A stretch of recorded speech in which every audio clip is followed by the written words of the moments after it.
ప్రస్తుతం దేశమంతా అలహాబాద్ హైకోర్టు న్యాయమూర్తి జస్టిస్ యశ్వంత్ వర్మ అభిశంసన గురించే చర్చించుకుంటున్నారు. ఇప్పటికే ఎంపీల సంతకాల సేకరణ కూడా ప్రారంభమైంది. ఈ వర్షాకాల సమావేశాలు జస్టిస్ వర్మ అభిశంసన తీర్మానం ప్రవేశపెడుతున్నారు. అయితే ఒక హైకోర్టు జడ్జిని తొలగించడం అంత సులువేమీ కాదు. దీనికి చాలా కఠిన ప్రక్రియ ఉంటుంది. అసలు ఈ ప్రక్రియ ఎలా జరుగుతుంది, ఎక్కడ జరుగుతుంది, ఇందులో ప్రభుత్వ జోక్యం ఉంటుందా, జడ్జీలను తొలగించే అధికారం ఎవరికి ఉంటుంది, రాజ్యాంగం ఏం చెబుతోంది? ఏడాది మార్చి వరకు యశ్వంత్ వర్మ ఢిల్లీ హైకోర్టులో జడ్జిగా ఉన్నారు. మార్చి 14న జస్టిస్ వర్మ వెకేషన్కు వెళ్లగా ఆయన నివాసంలో అగ్ని ప్రమాదం జరిగింది. మంటలు ఆర్పేందుకు వచ్చిన ఫైర్ సిబ్బందికి ఆయన ఇంట్లో కాలిపోయిన నోట్ల కట్టలు దొరికాయి. ఈ విషయాన్ని ఎవరికీ చెప్పొద్దని జస్టిస్ వర్మ కుమార్తె వారికి చెప్పారు. అయినా విషయం బయటకు తెలిసింది. దీంతో ఈ విషయాన్ని సుప్రీంకోర్టు సుమోటోగా తీసుకుంది.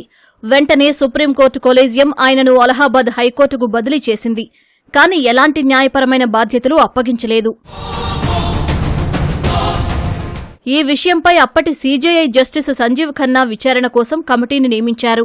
Punjab, Haryana high court CJ justice Sheelnagu, Himachal Pradesh CJ justice GS Sandhawalia, Karnataka high court CJ అనుశివరామన్తో ఈ కమిటీ ఏర్పాటైంది. 10 రోజుల తర్వాత జస్టిస్ వర్మపై వచ్చిన ఆరోపణలు నిజమేనని కమిటీ రిపోర్ట్ నిర్ధారించింది. ఆ రిపోర్టు ఆధారంగా జస్టిస్ సంజీవ్ ఖన్నా మే 8న ఆయనపై చర్యలు తీసుకోవాలని రాష్ట్రపతికి, ప్రధానమంత్రికి లేఖ రాశారు. 25 పేజీల రిపోర్టు కాపీని Delhi high court chief justice D K Upadhyay supreme court వెబ్సైట్లో పొందుపరిచారు. ఈ నివేదిక ఆధారంగా ప్రస్తుతం పార్లమెంట్లో జస్టిస్ వర్మపై అభిశంసన తీర్మానం ప్రవేశపెట్టేందుకు రంగం సిద్ధమైంది. ఇందుకోసం ఎంపీల సంతకాల సేకరణ ప్రక్రియను ప్రారంభించారు. న్యాయమూర్తుల అభిశంసన ప్రక్రియ జడ్జెస్ ఎంక్వైరీ యాక్ట్ 1968 ప్రకారం జరుగుతుంది. ఈ ప్రక్రియ చాలా కఠినంగా వివిధ దశల్లో ఉంటుంది. మొదటగా పార్లమెంట్లో అభిశంసన తీర్మానం ప్రవేశపెడతారు. దీన్ని ఏ సభలోనైనా ప్రవేశపెట్టవచ్చు. లోక్సభలో కనీసం 100 మంది సభ్యులు సంతకం చేసిన నోటీసును స్పీకర్కివ్వాలి. రాజ్యసభలో కనీసం 50 మంది సభ్యులు సంతకం చేసిన నోటీసును చైర్మన్కు ఇవ్వాలి. సంతకం చేసిన ఎంపీలను సంప్రదించి స్పీకర్ లేదా చైర్మన్ ఆ తీర్మానాన్ని ఆమోదించాలా వద్దా అనేది నిర్ణయించుకుంటారు. తీర్మానాన్ని ఆమోదించాక స్పీకర్ లేదా చైర్మన్ 3 సభ్యుల విచారణ కమిటీని ఏర్పాటు చేస్తారు. ఈ కమిటీలో సుప్రీంకోర్టు న్యాయమూర్తి లేదా భారత ప్రధాన న్యాయమూర్తి, ఏదైనా హైకోర్టు ప్రధాన న్యాయమూర్తి, ఒక సీనియర్ న్యాయ నిపుణుడు ఉంటారు. ఈ కమిటీ సదరు న్యాయమూర్తిపై వచ్చిన ఆరోపణలపై విచారిస్తుంది, సాక్ష్యాలను సేకరిస్తుంది. అంతేకాకుండా ఆ న్యాయమూర్తికి తన వాదనను వినిపించేందుకు అవకాశం కల్పిస్తుంది. విచారణ పూర్తయిన తర్వాత కమిటీ తన నివేదికను స్పీకర్ లేదా చైర్మన్కు సమర్పిస్తుంది. నివేదికలో న్యాయమూర్తిపై వచ్చిన ఆరోపణలు నిజమని తేలితే అభిశంసన తీర్మానాన్ని పార్లమెంట్లో చర్చకు పెడతారు. చర్చ అనంతరం ఉభయ సభలు తీర్మానాన్ని ప్రత్యేక మెజారిటీతో ఆమోదించాలి. అంటే సభకు కనీసంగా 50% మంది హాజరవ్వాలి. అందులో 3/2 మెజారిటీ ఓట్లు పడితే ఆ సభలో తీర్మానం ఆమోదం పొందుతుంది. తర్వాత తీర్మానాన్ని మరొక సభకు పంపుతారు. అక్కడ ప్రత్యేక మెజారిటీతో ఆమోదం పొందాల్సి ఉంటుంది. 2 సభలు తీర్మానాన్ని ఆమోదించిన తర్వాత దానిని రాష్ట్రపతికి పంపిస్తారు. రాష్ట్రపతి అప్పుడు ఆ న్యాయమూర్తిని పదవి నుంచి తొలగించడానికి ఆదేశాలు జారీ చేస్తారు. ఈ అంశంలో ప్రభుత్వానికి ఎలాంటి సంబంధం ఉండదు. ఇది పూర్తిగా పార్లమెంట్లో జరిగే ప్రక్రియ. देखिए, जस्टिस वर्मा का जो मामला आया तो सुप्रीम कोर्ट ने ही सो मोटो अपनी एक कमेटी बनाई, जांच कमेटी। इन हाउस कमेटी की रिपोर्ट आई, सरकार के पास आई, वो चर्चा कर रहे हैं सांसद, लोकसभा में राज्यसभा के सांसद इस विषय को चर्चा कर रहे हैं। वो एक अलग विषय चैप्टर है। वो अगर 100 से ज्यादा साइन करके लोकसभा अध्यक्ष को देंगे तो लोकसभा अध्यक्ष कार्रवाई करेगा, और राज्यसभा को देंगे तो राज्यसभा के चेयरमैन साहब कार्रवाई करें, और उनको ही वो चैलेंज कर रहे होंगे, तो सरकार को इसमें कुछ नहीं करना। ఈ విషయంలో పార్లమెంటరీ వ్యవహారాల శాఖ మంత్రి కిరణ్ రిజిజు స్పష్టతనిచ్చారు. కాంగ్రెస్ సహా అన్ని పార్టీల నాయకులతో ఈ అంశంపై మాట్లాడానని తెలిపారు.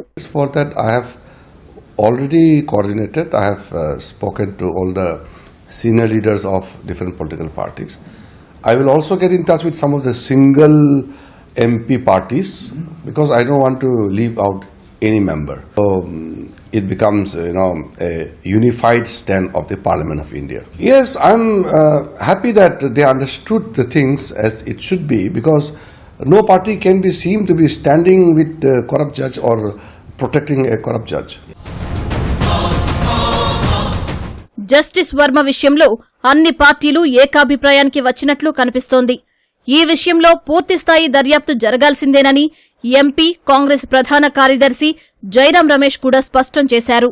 We are supporting our MPs are also signing the motion. Setting up of a 3-member committee by the Speaker. The Lok Sabha MPs, of course, will sign, this motion to set up a committee, investigate the matter of Justice Verma. భారత్లో 1993లో justice Ramaswamy అభిశంసన ఎదుర్కొన్న మొదటి వ్యక్తిగా నిలిచారు. ఆయనలో లోక్సభలో తీర్మానం ప్రవేశపెట్టినా 2/3 majority పొందని కారణంగా వీగిపోయింది. 2011లో కోల్కతా హైకోర్టు జడ్జిగా ఉన్న జస్టిస్ సౌమిత్రి సేన్ రాజ్యసభ తనపై తీర్మానం పెట్టినందుకు ఆయనే స్వయంగా రాజీనామా చేశారు. ఎగువ సభలో అభిశంసన ఎదుర్కొన్న మొదటి వ్యక్తిగా ఆయన నిలిచారు. 2011 జులైలో Sikkim high court CJ justice PD దినకరన్పై అవినీతి ఆరోపణలు వచ్చాయి. భూ కబ్జాలు, న్యాయాధికారాల దుర్వినియోగం చేశారని రాజ్యసభ చైర్మన్ లీగల్ ప్యానెల్ ఏర్పాటు చేశారు. ఆయనపై అభిశంసన ప్రక్రియ ప్రారంభం కాకముందే రాజీనామా చేశారు. 2015లో జస్టిస్ జేబీ పార్దీవాలా, 2017లో జస్టిస్ సివి నాగార్జునరెడ్డి, 2018లో జస్టిస్ దీపక్ మిశ్రాపై అభిశంసన తీర్మానం ప్రవేశపెట్టారు. అయితే ఇవన్నీ వీగిపోయాయి. ప్రస్తుతం జస్టిస్ వర్మపై పెట్టిన తీర్మానానికి ఆమోదం లభించి తొలగిస్తే భారత చరిత్రలో అభిశంసన ద్వారా తీసేసిన తొలి న్యాయమూర్తి అవుతారు.